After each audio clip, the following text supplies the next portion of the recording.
Welcome to Vietnamese Podcast for Beginners, created by SVFF, tiếng Việt miền Nam cho người nước ngoài. Podcast number 7. Topic: What time is it? Bây giờ là mấy giờ? Chào bạn, mình tên Thương. Let's learn Vietnamese with me today. In this lesson, we will learn how to talk about time and how to ask about quantity by using the words mấy or bao nhiêu. Let's get started. First, you will listen to a conversation between Thu, a woman, and Nam, a man.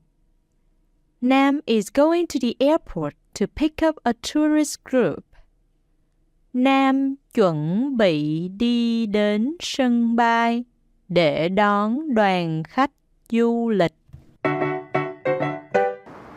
Sáng nay tôi phải ra sân bay để đón một đoàn khách du lịch Hàn Quốc á.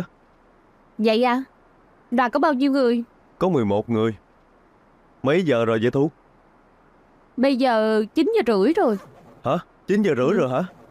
9 giờ rưỡi rồi. Mà bây giờ máy bay mới tới. 11 giờ trưa. Thôi tôi đi nha. Hope you enjoy the conversation. Now, let's learn some key vocabulary and grammar points today. First, Nam said, sáng nay tôi phải ra sân bay. Sáng nay means this morning. Sáng means morning. And nay means this. Sáng nay. Sáng nay, this morning. Tôi phải ra sân bay. Phải means to have to. Ra means to go to a place. Ra. Ra. And sân bay. Sân is a yard. And bay means fly. A flying yard, can you guess what it is? That is airport. Sân bay. Tôi phải ra sân bay. I have to go to the airport. Actually, the sentence Nam say is very long. He say, sáng nay tôi phải ra sân bay để đón một đoàn khách du lịch Hàn Quốc đó. Để đón một đoàn khách du lịch Hàn Quốc.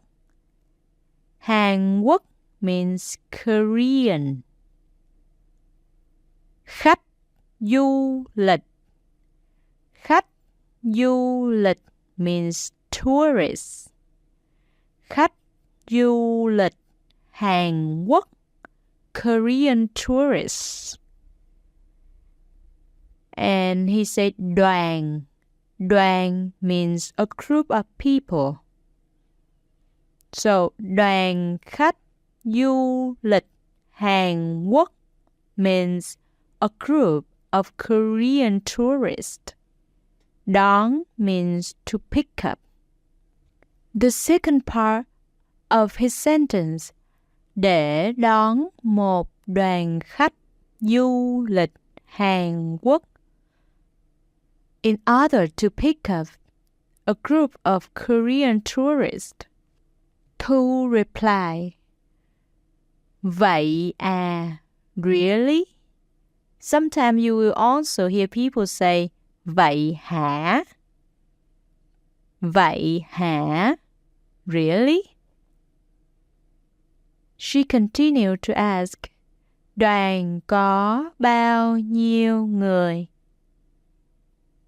Bao nhiêu is a key word that you learned today. Bao nhiêu is to ask about a quantity. And the speaker think that the answer would be more than 10, a large quantity. The whole sentence, đoàn có bao nhiêu người? How many people does the group have? Nam reply, có 11 người. 11 people. Nam continued to ask Thu, what time is it Thu? He asked. Mấy giờ rồi vậy Thu? Here you see the word mấy. Mấy is a question word to ask about quantity. And the speaker think that this is a small number. In this case, he asked, mấy giờ? Mấy giờ means what time. When you want to ask about the time, what time, you say, mấy giờ? Mấy giờ? And you want to ask what time is it now? You say, mấy giờ rồi? Mấy giờ rồi? Or you can ask, bây giờ là mấy giờ? Bây giờ in these questions means now. Bây giờ là mấy giờ? Again, there's two ways to ask what time it is now. The first way, bây giờ là mấy giờ? Bây giờ là mấy giờ? And the second way, mấy giờ rồi? Thu reply, bây giờ 9 giờ rưỡi rồi. 9 giờ rưỡi. 9:30.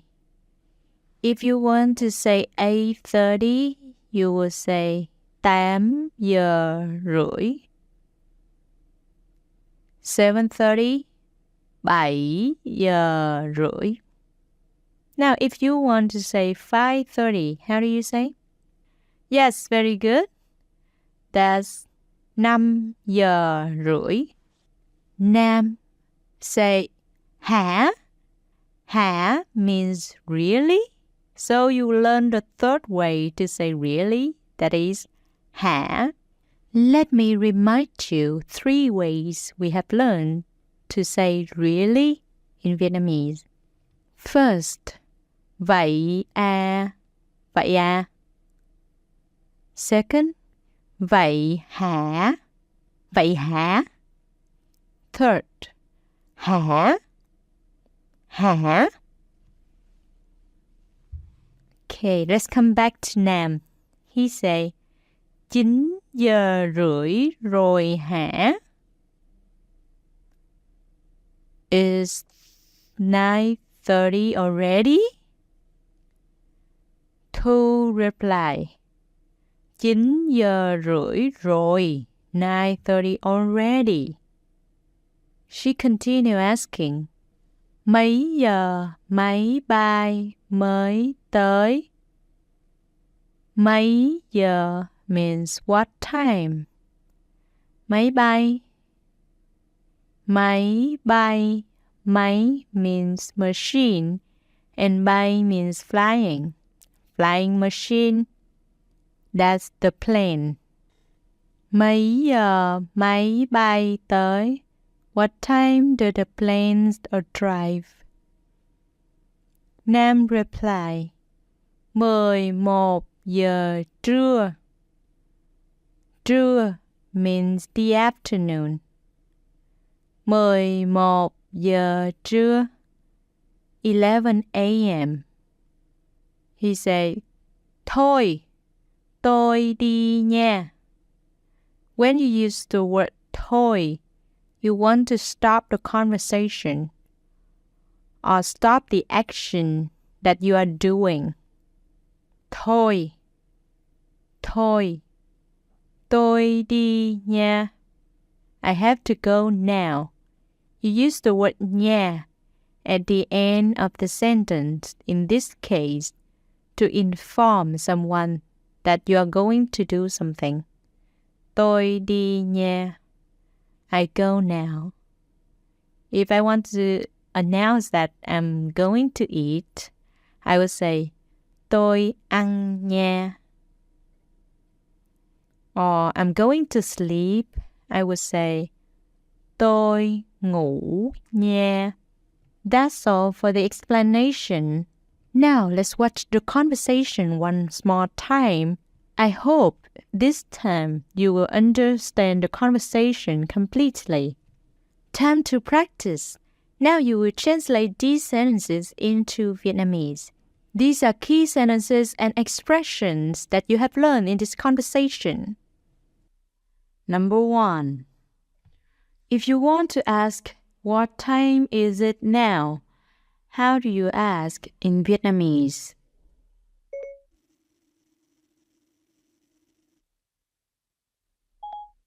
There are two ways to ask. First, bây giờ là mấy giờ? Bây giờ là mấy giờ? The second way to ask is mấy giờ rồi? Mấy giờ rồi? Number 2, if you want to say it's 11:30 now, how do you say in Vietnamese?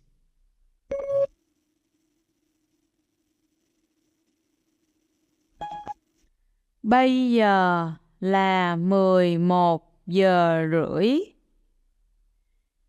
Bây giờ là 11:30. Number 3. If you want to ask a guy that is a little bit older than you, what time do you go to work? How do you ask in Vietnamese?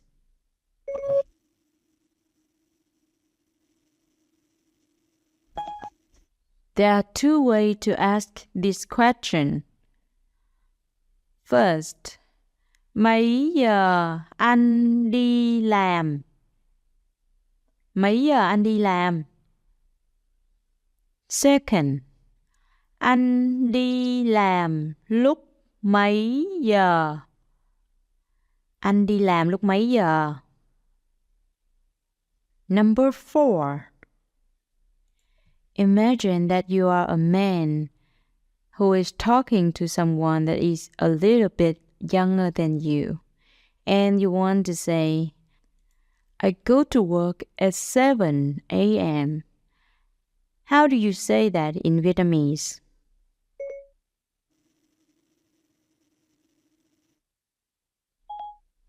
Bảy giờ sáng anh đi làm. 7 giờ sáng anh đi làm. Another way to say this sentence. Anh đi làm lúc 7 giờ sáng. Anh đi làm lúc 7 giờ sáng. Vocabulary. Let's review some vocabulary. Listen and repeat. Vocabulary.